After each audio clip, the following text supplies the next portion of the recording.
لا تجزعي.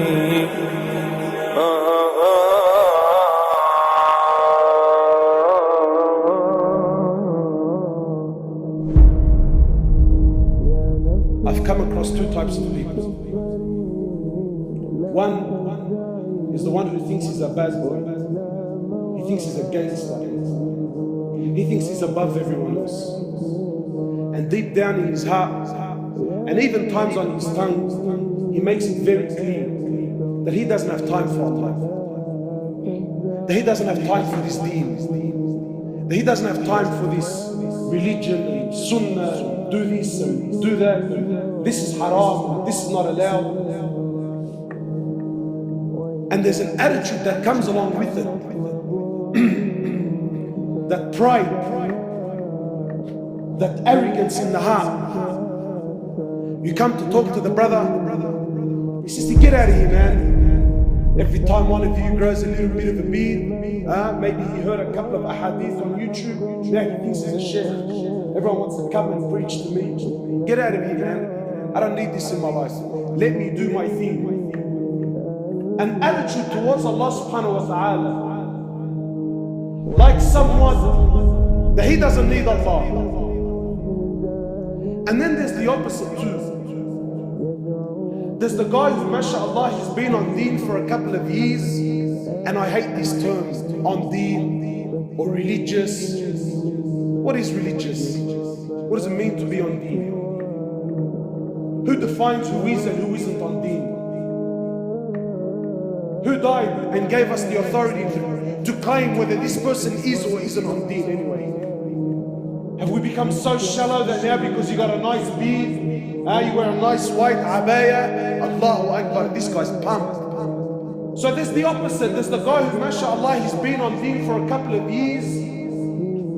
He starts believing in his heart, whether we're honest or not tonight, wallahi, in the depths of our hearts, in places that we don't talk about, wallahi, we start believing that I'm something. We start looking down at others. We start believing that deep down in my heart, I stand a level above the rest. That I got a nice beard and this brother's clean shaven. That I've been praying for the last 10 years, this guy still doesn't know how to make wudu. So therefore, I'm better than him. And he starts believing also, it gets worse, he also starts believing that Allah Azza wa Jal needs him. That Allah needs his salah. That Allah needs his charity. One of us, as he's walking out of the masjid, maybe he puts $50 into the donation box, and in the depths of his heart, wallahi, in places we don't talk about, you really truly believe that Allah owes you a favor.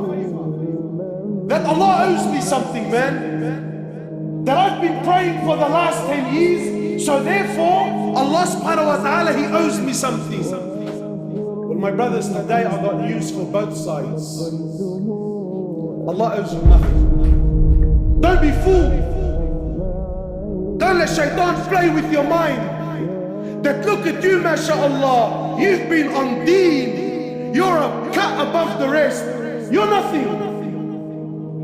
And you little bad boy who thinks he's something, you know, Allahu Akbar, wallahi, nothing burns my soul more than a brother who puts on a cloak. He puts on an image that's not him. In the authentic hadith, in the hadith Qudsi, Allah Azza wa Jal says, Ya ibadi. Who's Allah Azza wa Jal speaking to? Allah says, Ya ibadi, oh my slaves. If the first of you to the last of you, the human of you and the jinn of you, if you were all to come together collectively, all, not some, all of you were to come together collectively to worship me and worship me and worship me until you become like the most pure heart amongst you, this does not increase my greatness in any way, shape or form. And the opposite is true, you little gangster. Ya ibadi, oh my slaves.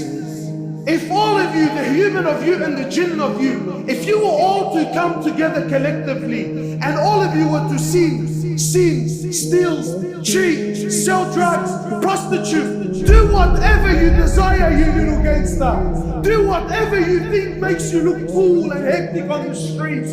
Allah says clearly, if all of you, not some, if all of you were to do it collectively, until you become like the most criminal heart amongst you, this doesn't take anything away from my mulk in any way, shape or form.